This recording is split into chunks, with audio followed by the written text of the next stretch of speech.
This morning's reading is by Anne Morrow Lindbergh. You probably remember that she and her husband Charles lost their oldest son in a kidnapping. It's from her book, A Gift from the Sea. This chapter is called Channeled Whelk. Life today in America is based on the premise of ever-widening circles of contact and communication. It involves not only family demands, but community demands, national demands, international demands on the good citizen through social and cultural pressures, through newspapers, magazines, radio programs, political drives, charitable appeals, and so on. My mind reels with it. What a circus act we women have to perform every day of our lives. It puts the trapeze artist to shame. Look at us, we run a tightrope daily, balancing a pile of books in one hand, baby carriage, parasol, kitchen chair, still under control, steady now. This is not the life of simplicity, but the life of multiplicity that the wise men warn us of.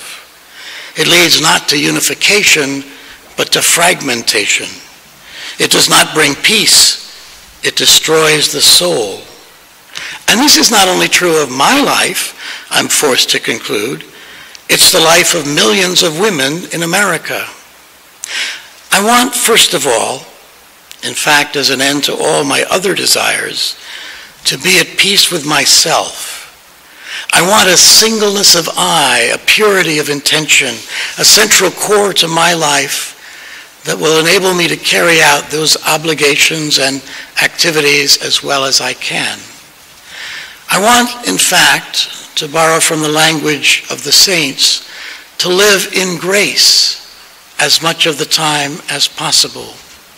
I'm not using this in a strictly theological sense. By grace, I mean an inner harmony, essentially spiritual, which can be translated into outward harmony.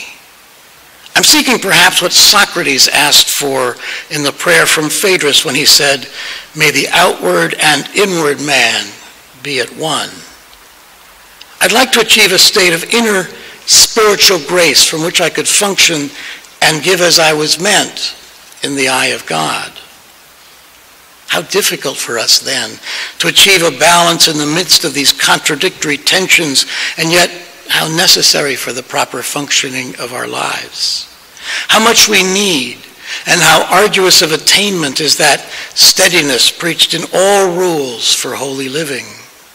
How desirable and how distant is that ideal of the contemplative artist or saint, the inner inviolable core, the single eye. The problem is how to remain whole in the midst of the distractions of life. How to remain balanced no matter what centrifugal forces pull me off center. How to remain strong no matter what shocks come at the periphery and tend to crack the hub of the wheel. What is the answer? There's no easy answer, no complete answer. I have only clues, shells from the sea. The bare beauty of the channeled whelk tells me that one answer, and perhaps a first step, is in simplification of life, in cutting out some of the distractions. I must find a balance somewhere, or an alternating rhythm between these two extremes, a swinging of the pendulum between solitude and communion, between retreat and return. In my periods of retreat, perhaps I can learn something to carry back into the rest of my life. I can at least practice for these 2 weeks the simplification of outward life as a beginning. I can follow this superficial clue and see where it leads. Here, in beach living, I can try. When I was a freshman in high school, going to a new school like we were talking about in our children's story, I ran into a teacher that I barely knew. She asked me, "Was that you or your brother in the school play?" And without thinking, I said, "My brother." "Oh, he did a great job," she said. It was actually me. And at that point, I wasn't feeling so great about myself. It's kind of a startling revelation of how I regarded myself in relation to my brother. He's a year and a half older, and he was always stronger, taller, better at all things having to do with the farm. He started driving a tractor at age 5. We have a photograph. He could repair anything. He could run the milking machine. He could weld. He could do everything. He always beat me up. And sometimes he would provoke a fight by, well, I had a slightly receding hair at the time, and he would taunt me by calling me a ball-peen hammer. He's preached on this too, I'll let you know. And I'd swing away, until I was exhausted. It didn't hurt him at all. And then, since I started the fight after all, he would proceed to beat me, until he was tired of it. He got the better of me till I was about 16, and I managed to stand him off in a game of leg wrestling. Now, my father, my grandfather, and those before them come from old German farming stock, and the tradition in those families is that the older son will take over the farm when the time comes. I was in some ways regarded as the smart one, but not very good at common sense or practical things. And when I was 13 and my great-grandmother was dying, we went to see her, and my dad said, well, we think that John's going to take over the farm, and we're hoping that Paul will be a preacher. It always seemed to be that way. He was always better at things that mattered most to my dad, my grandfather. He could fix anything, do carpentry. He was just better than me all around as far as that went. I was kind of relegated to the duties of the hired man. Once we went out to bale hay together. It was a little unusual because usually my dad would drive the tractor and one of the others of us would load the bales onto the wagon, which was not easy work, like driving. So I said, no, since both of us are doing the haying today, we should trade off. I'll drive half the time, you drive half the time. No, he said, I have to drive because whoever drives the tractor has to be able to fix the baler, and you don't know how to fix the baler. Why it had to be the driver, I didn't think to ask. So he got to drive the tractor the whole time, and I got to do the real work of the task, only it turned out later, very soon later, I went to work for a neighbor, and it turned out I did know how to fix the baler. It was actually pretty simple. The privileges these older brothers claim. I don't know if any of you had experiences like that. Are any of you a younger sibling? Did your old elders sometimes take advantage or make fun? Yeah, it's a kind of a common feeling. Younger brothers and sisters, unite. You have nothing to lose but... And that sense of inferiority carried over into other parts of my life. When I was 23, I moved to New York City, and it happened that one of my roommates and I were kind of taking a shine to the same girl. And I was secretly pretty sure that he was going to get her because he acted like an arrogant older brother. I think he probably was. And I even had a dream in which he bore a striking resemblance to my older brother and did win the girl because his sweater was so much more beautiful than mine, and he was so much more attractive and sexy. I can tell you I wasn't loving myself very much when I focused on how good he was at work, how much better he looked to the girls, the better luck he had with the girls, and how much stronger and taller he always was. Love of neighbor was the last thing on my mind. I didn't love myself very much at those times. I suspect I'm not the only person who's had feelings like that. When we spend our time and energy comparing and contrasting ourselves with others, we often end up feeling either superior or inferior. keeping up with the Joneses, having as good a car, as green a lawn, as good a job as our neighbor. All of these are opportunities to compare ourselves either to advantage or disadvantage. And the same kinds of emotions can be tapped by bosses who can get us to work harder by comparing us to somebody else who might be a little more ambitious. And slavery and Jim Crow were able to be carried out by politicians who forced people, encouraged people to vote against their best interests, because the poor whites who benefited very little from these systems could always constantly tell themselves, well, I may have it rough, but at least I'm not a Negro, although the word used was normally a similar but much more derogatory term. I don't love my neighbor very much when I feel lousy about myself, but at least better off than somebody. Love your neighbor as yourself, goes the golden rule. Well, of course I love myself. Who wouldn't? Except that's not really true. There are lots of times when I don't love myself. And I suspect the same may be true for some of you as well.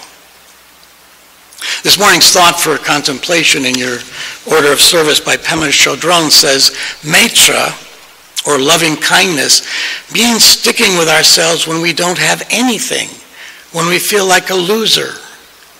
And it becomes the basis for extending the same unconditional friendliness to others.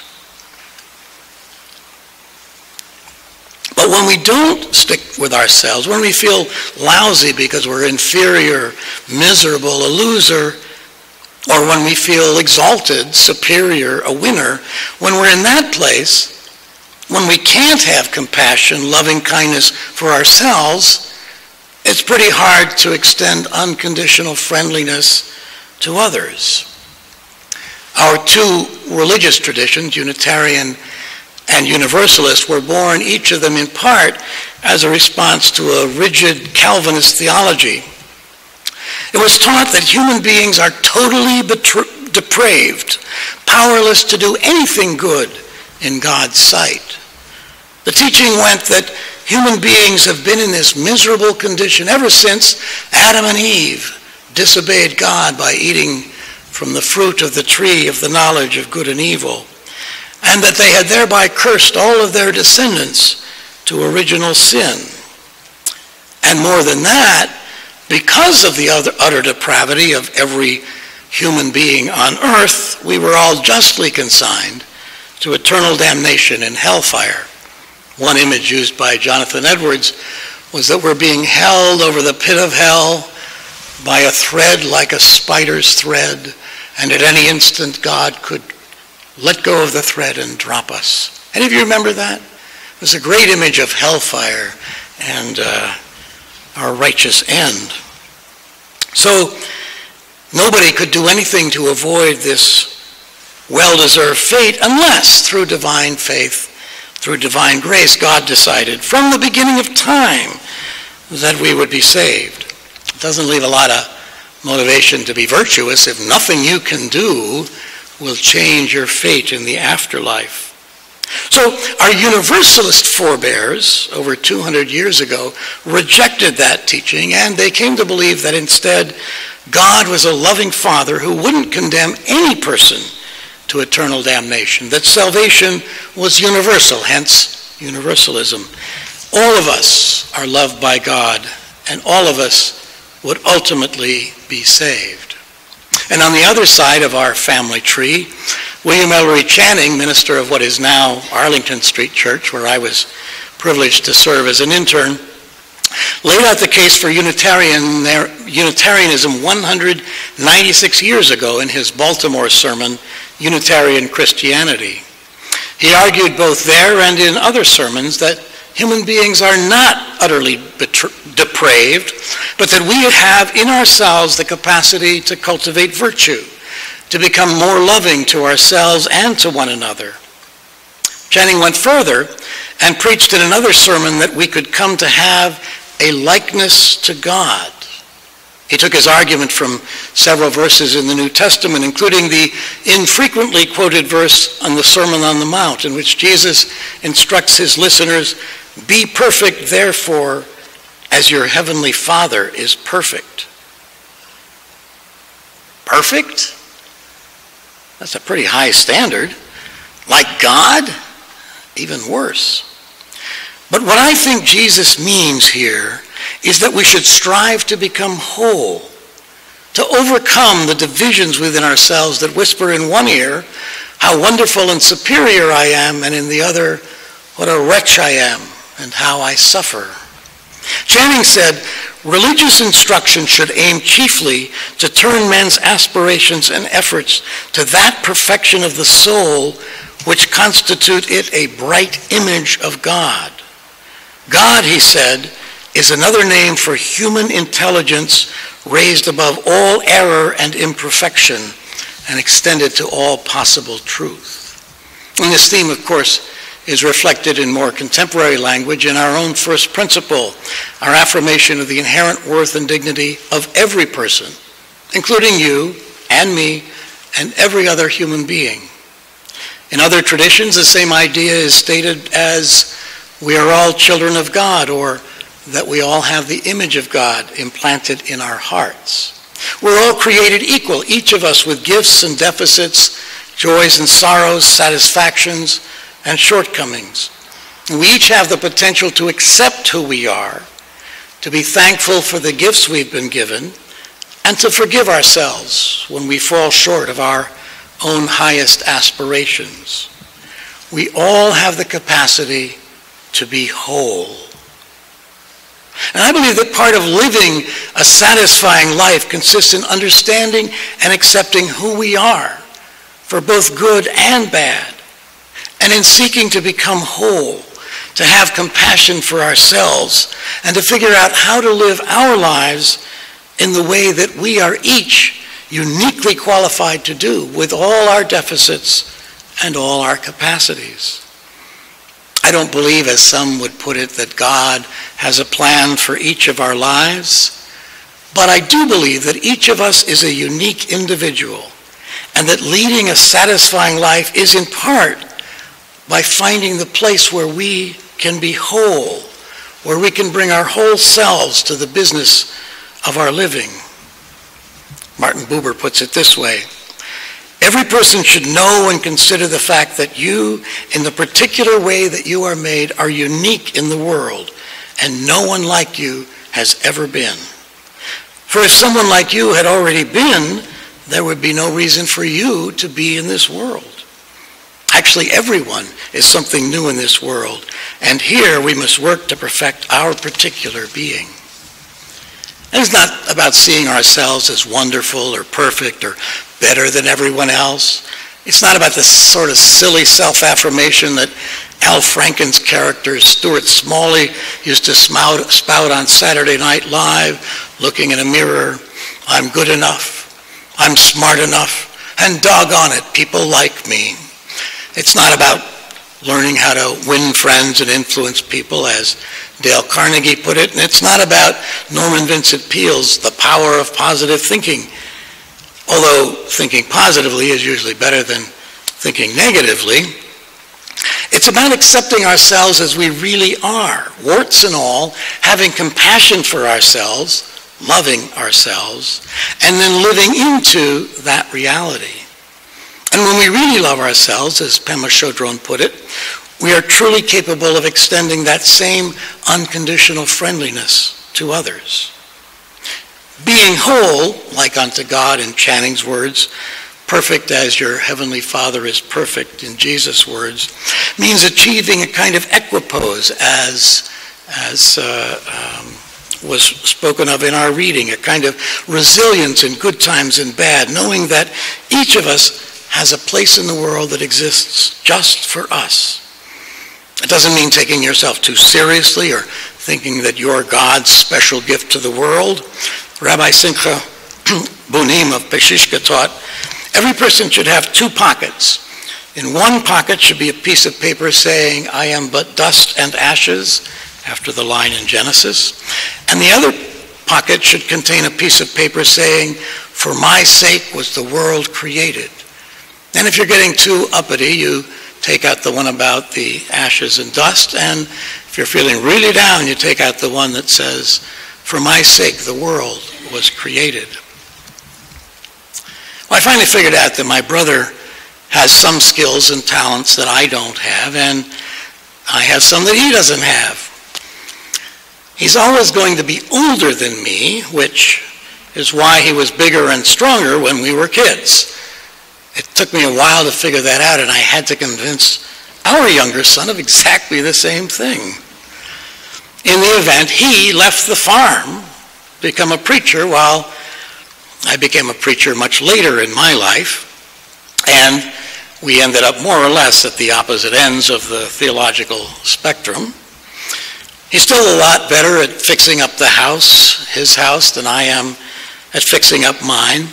But it so happens that his wife is very particular and demanding about how the house ought to be, and she keeps changing how it ought to be. So he has to spend a lot of time fixing and changing and renovating. Fortunately, my wife accepts me and our house pretty much as it is, so I figure we're about even on that one. And my brother's done some things that I really admire, especially in his outreach to the black community in Rockford, Illinois, where he just retired from 35 years of pastoring his church. His work in the community has helped channel some of the anger that resulted from the killing of a teenager by the police into modes that otherwise might have resulted in riots. His leadership of work crews from his congregations and others in cleaning up and fixing up neighborhoods of poor folk has made a real contribution to improving the quality of their life and helping to stop the drug trade in several poor neighborhoods. I'm proud of him, and as it happens, he's proud of me. We each had our own path to walk, and we can each feel quite a bit of satisfaction at having found it. So we choose our paths in life, and we try to find the best ways to be compassionate to ourselves, and in turn, we're able to love our neighbors as ourselves. And each day we choose the life we will lead. Mary Oliver, who also wrote our responsive reading this morning, speaks of her choices in the poem, "A Summer Day."